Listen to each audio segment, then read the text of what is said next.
ओम नमो भगवते वासुदेवाय नमः। भगवान बृहस्पति देव आप सभी का जीवन मंगलमय करें, आपका जीवन सदैव सुखमय रहे। इसी कामना के साथ में आज गुरुवार के दिन हम सुनेंगे भगवान बृहस्पति देव की व्रत कथा। देखिए, अगर आप व्रत करते हैं तो भी, अगर आप व्रत नहीं भी करते हैं तो भी बृहस्पतिवार की कथा सुनने मात्र से आपके जीवन के सारे कष्ट टल जाते हैं, आपका जीवन सदैव सुखमय रहता है और आपके परिवार में किसी को भी किसी भी प्रकार के दुख व दरिद्रता का कभी भी सामना नहीं करना पड़ता। तो भगवान बृहस्पति देव का नाम लेकर के कथा को अंत तक अवश्य सुनिएगा। संपूर्ण कथा सुनना आप लोगों को बहुत ही आनंद दिलाएगा और आपके जीवन के सारे दुख और कष्ट टल जाएंगे। तो चलिए शुरू करते हैं। और हाँ, चैनल को सब्सक्राइब और वीडियो को लाइक भी कर दीजिए। कमेंट बॉक्स में लिख दीजिए जय गुरु बृहस्पति देव की। भारतवर्ष में एक प्रतापी और दानी राजा राज्य करता था। वह नित्य गरीबों और ब्राह्मणों की सहायता करता था। यह बात उसकी रानी को अच्छी नहीं लगती थी। वह न ही गरीबों को दान देती, न ही भगवान का पूजन करती। राजा को भी दान देने से मना करती थी।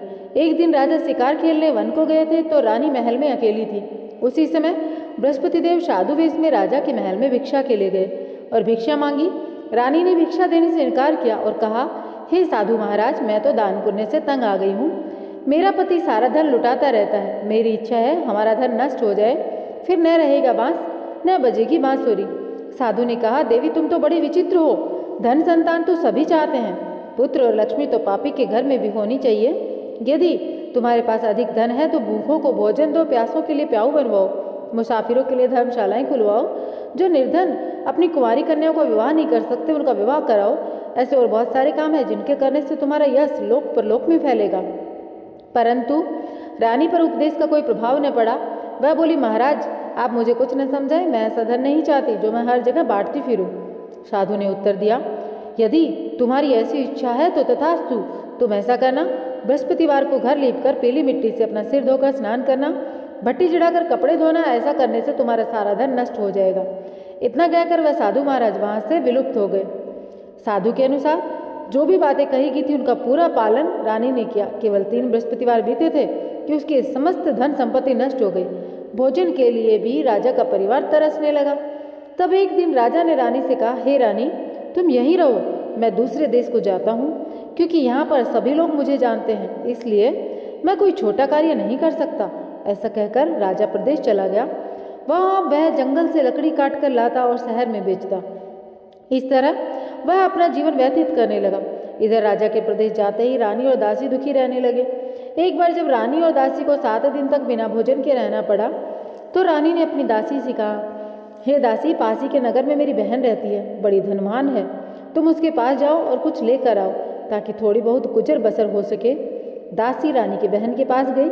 उस दिन गुरुवार था। रानी की बहन उस समय बृहस्पतिवार व्रत की कथा सुन रही थी। दासी ने रानी की बहन को अपनी रानी का संदेश दिया, लेकिन रानी की बड़ी बहन ने कोई उत्तर नहीं दिया। जब दासी को रानी की बहन से कोई उत्तर नहीं मिला तो वह बहुत दुखी हुई। उसे क्रोध भी आया। दासी ने वापस आकर रानी को सारी बात बताई। सुनकर रानी ने अपने भाग्य को कोसा। उधर रानी की बहन ने सोचा, मेरी बहन की दासी आई थी, परंतु मैं उससे नहीं बोली, इससे वह बहुत दुखी हुई होगी। कथा सुनकर और पूजन समाप्त करके वह अपनी बहन के घर गई और कहने लगी, हे बहन, मैं बृहस्पतिवार का व्रत कर रही थी, तुम्हारी दासी मेरे घर आई, परंतु जब तक कथा होती है तब तक न तो उठते हैं न ही बोलते हैं, इसलिए मैं नहीं बोली। कहो दासी क्यों आई थी? रानी ने कहा, बहन तुमसे क्या छुपाऊं, तुम्हारे घर में खाने तक को बहुत सारा अनाज है, लेकिन मेरे घर में खाने को अनाज तक नहीं। ऐसा कहते कहते रानी की आंखें भर आई। उसने दासी समेत पिछले 7 दिनों तक भूखे रहने की सारी बात अपनी बहन को बताई। रानी की बहन बोली, देखो बहन, भगवान बृहस्पति देव सबकी मनोकामना पूर्ण करते हैं, शायद तुम्हारे घर में अनाज रखा हो। पहले तो रानी को विश्वास नहीं हुआ, पर बहन के आग्रह पर उसने दासी को अंदर भेजा। उसे सचमुच अनाज से भरा एक घड़ा मिल गया। यह देखकर दासी को बड़ी हैरानी हुई।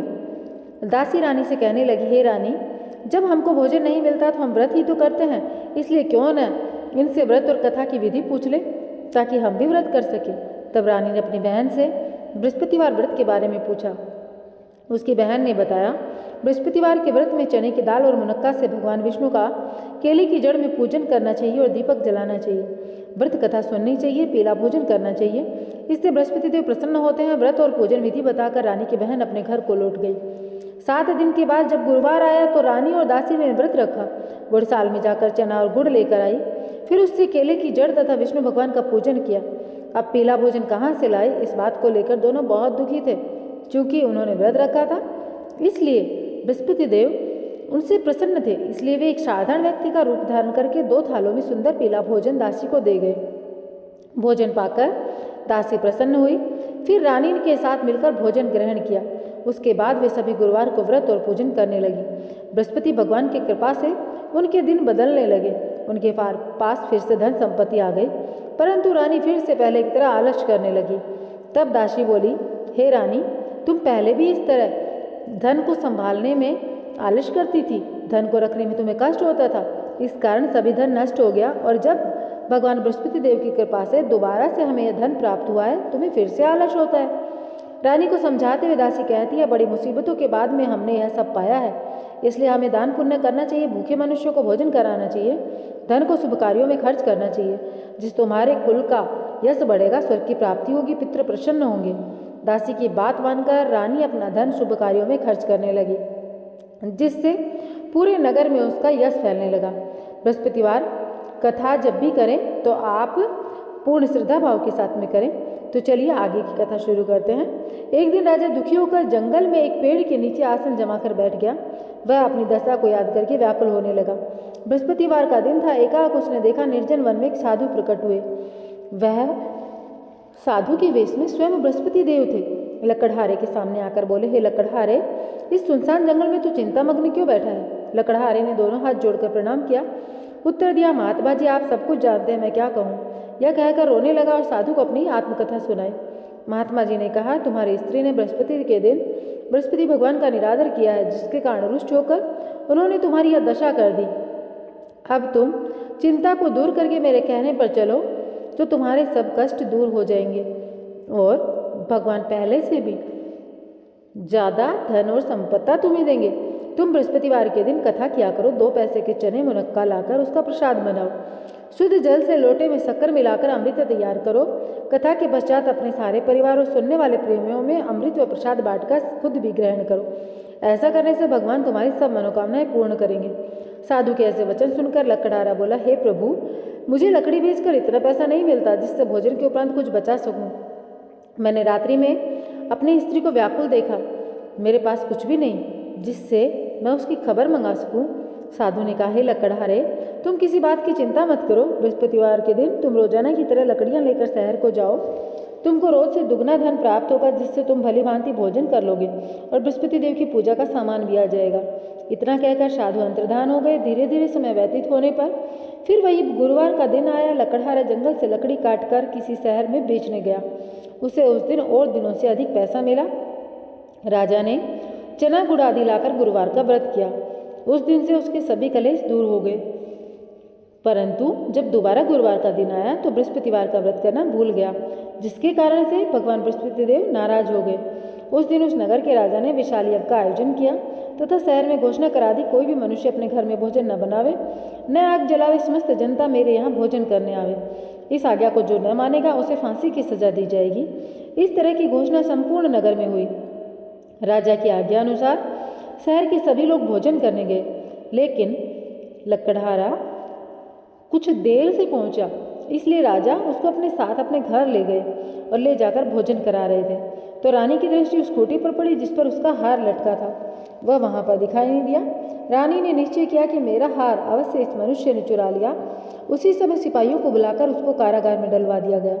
जब लकड़हारा कारागार में पड़ गया तो बहुत दुखी होकर विचार करने लगा कि न जाने कौन से पूर्व जन्म के कर्म से मुझे यह दुख प्राप्त हुआ है, और उन्हीं साधु को याद करने लगा जो जंगल में मिले थे। उसी समय तत्काल बृहस्पति देव साधु के रूप में फिर से प्रकट हुए।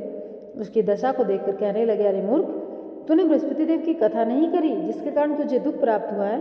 अब चिंता मत कर, बृहस्पतिवार के दिन कारागार के दरवाजे पर 4 पैसे पड़े मिलेंगे, उनसे तू बृहस्पति देव की पूजा करना, तेरे सभी कष्ट दूर हो जाएंगे। बृहस्पति के दिन उसे 4 पैसे मिले। लकड़हारे ने कथा कही। उसी रात्रि को बृहस्पति देव ने उस नगर के राजा के स्वप्न में कहा, हे राजा, तुमने जिस आदमी को कारागार में बंद किया है वह निर्दोष है, पर राजा है, उसे छोड़ देना। रानी का हार उसी खूंटी पर लटका है। अगर तू ऐसा नहीं करेगा तो मैं तेरे राज्य को नष्ट कर दूंगा और इस तरह रात्रि के स्वप्न को देखकर राजा प्रातःकाल उठा और खूंटी पर हार देकर लकड़हारे को बुलाकर क्षमा मांगी तथा लकड़हारे को योग्य सुंदर वस्त्र आभूषण देकर विदा किया। बृहस्पति देव की आज्ञा अनुसार लकड़हारा अपने नगर को चला गया। राजा जब अपने नगर के निकट पहुंचा तो उसे बड़ा आश्चर्य हुआ। नगर में पहले से अधिक बाग, तालाब, कुएं तथा बहुत सी धर्मशालाएं, मंदिर आदि बन गए थे। राजा ने पूछा, किसने बनवाए? तब नगर के लोग कहने लगे, यह सब रानी और बांदी ने बनवाए हैं। तो राजा को आश्चर्य हुआ और गुस्सा भी आया। जब रानी ने यह खबर सुनी कि राजा आ रहे हैं तो उन्होंने बांदी से कहा, हे दासी, देख राजा हमको कितने बुरे हाल में छोड़ गए थे। हमारी ऐसी हालत देखकर वह लौट न जाएं, इसलिए तू दरवाजे पर खड़ी हो जा। आज्ञा अनुसार दासी दरवाजे पर खड़ी हो गई। राजा आए तो उन्हें अपने साथ लेकर आई। तब राजा ने क्रोध करके अपनी रानी से पूछा, यह धन तुम्हें कैसे मिला? तब उन्होंने कहा, हम यह सब बृहस्पति देव के व्रत के प्रभाव से प्राप्त हुआ है। राजा ने निश्चय किया, 7 रोज बाद तो सभी बृहस्पति देव का पूजन करते हैं, परंतु मैं प्रतिदिन दिन में 3 बार कहानी और रोज व्रत क्या करूँगा। अब हर समय राजा के दुपट्टे में चने की दाल बंधी रहती, दिन में 3 बार कहानी क्या था। एक रोज राजा के मन में विचार आया, चलो अपनी बहन के यहाँ हो आए। इस तरह निश्चय कर राजा घोड़े पर सवार होकर अपनी बहन के यहाँ चलने के लिए तैयार हुआ। मार्ग में उसने देखा कुछ आदमी एक मुर्दे को लेकर जा रहे। उन्हें रोककर राजा कहने लगा, अरे भाइयों, मेरी बृहस्पति देव की कथा सुन लो। वे बोले, लो, हमारा तो आदमी मर गया, इसको अपनी कथा की पड़ेगी। परंतु कुछ आदमी जो कि बुजुर्ग थे कहने लगे, अच्छा कहो, हम तुम्हारी कथा सुनेंगे। राजा ने दाल निकाली। जब कथा आधी हुई, मुर्दा हिलने लग गया। जब कथा समाप्त हुई, राम राम करके वह मनुष्य खड़ा हो गया। आगे मार्ग में उसे एक किसान खेत में हल चलाता मिला। राजा ने उसे देख उससे कहा, अरे भैया, तो मेरे बृहस्पति देव की कथा सुन लो। किसान बोला, जब तक मैं तेरी कथा सुनूंगा तब तक 4 हरैया जोत लूंगा। जा अपनी कथा किसी और को सुनाना। इस तरह राजा आगे चलने लगा। राजा के हटते ही बैल पछाड़ खाकर गिर गए तथा किसान के पेट में बड़ी जोर का दर्द होने लगा। उस समय उसकी माँ रोटी लेकर आई। उसने सब यह देखा तो अपने पुत्र से सब हाल पूछा। बेटे ने सारा हाल कह सुनाया। फिर क्या था, बुढ़िया दौड़ी दौड़ी उस घुड़सवार के पास गई। उससे बोली, मैं तेरी कथा सुनूंगी, तो अपनी कथा मेरे खेत पर चलकर कहना। राजा ने बुढ़िया के खेत पर जाकर कथा कही, जिसके सुनते ही बैल खड़े हो गए और किसान के पेट का दर्द भी बंद हो गया। राजा अपनी बहन के घर पहुंचा। बहन ने भाई की खूब आवभगत की। दूसरे रोज प्रातःकाल राजा जगा तो देखने लगा सब लोग भोजन कर रहे हैं। राजा ने अपनी बहन से कहा, ऐसा कोई मनुष्य है जिसने भोजन नहीं किया हो? मेरे बृहस्पतिवार की कथा सुन ले। बहन बोली, हे भैया, यह देश ऐसा ही है कि पहले यहाँ लोग भोजन करते हैं, बाद में अन्य काम करते हैं। अगर कोई पड़ोस में हो तो देख कर आती हूँ। ऐसा कहकर देखने गई, परंतु उसे कोई ऐसा व्यक्ति ना मिला हो जिसने भोजन नहीं किया। अतः वह एक कुम्हार के घर गई जिसका लड़का बीमार था। उसे मालूम हुआ उनके यहाँ 3 रोज से किसी ने भोजन नहीं किया। रानी ने अपने भाई की कथा सुनने के लिए कुम्हार से कहा। वह तैयार हो गया। राजा ने जाकर बृहस्पतिवार की कथा कही, जिसको सुनकर उसका लड़का ठीक हो गया। अब तो राजा की प्रशंसा होने लगी। एक रोज राजा ने अपनी बहन से कहा, हे बहन, अब हम अपने घर को जाएंगे, तुम भी तैयार हो जाओ। राजा की बहन ने अपनी सास से कहा। सास ने कहा, हाँ चली जा, परंतु अपने लड़कों को मत ले जाना, क्योंकि तेरे भाई की कोई संतान नहीं है। बहन ने अपने भैया से कहा, हे भैया, मैं तो चलूंगी, पर कोई बालक नहीं जाएगा। राजा बोला, जब कोई बालक नहीं जाएगा तब तुम भी क्या करोगी? बड़े दुखी मन से राजा अपने नगर को लौट आया। राजा ने अपनी रानी से कहा, हम निर्वंशी हैं, हमारा मुंह देखने का धर्म नहीं, और कुछ भोजन भी नहीं किया। रानी बोली, हे प्रभु, बृहस्पति देव ने हमें सब कुछ दिया, वह हमें औलाद भी देंगे। उसी रात को बृहस्पति देव ने राजा से स्वप्न में कहा, हे राजा, उठ, सभी सोच त्याग दे, तेरी रानी गर्भ से है। राजा की यह बात सुनकर बड़ी खुशी हुई। 9वें महीने उसके गर्भ से एक सुंदर पुत्र पैदा हुआ। तब राजा बोला, हे रानी, स्त्री बिना भोजन की रह सकती है, पर बिना कही नहीं रह सकती। जब मेरी बहन आवे तो मुझसे कुछ मत कहना। रानी ने हाँ कह दिया। तब राजा की बहन ने यह शुभ समाचार सुना तो बहुत खुश हुई और बधाई लेकर अपने भाई के यहाँ आई। तभी रानी ने कहा, घोड़ा चढ़कर तो नहीं आई, गधा चढ़ी आई है। राजा की बहन बोली, भाभी, मैं इस प्रकार न कहती तो तुम्हें औलाद कैसे मिलती, क्योंकि तुम लोग इस बारे में सोचते ही नहीं।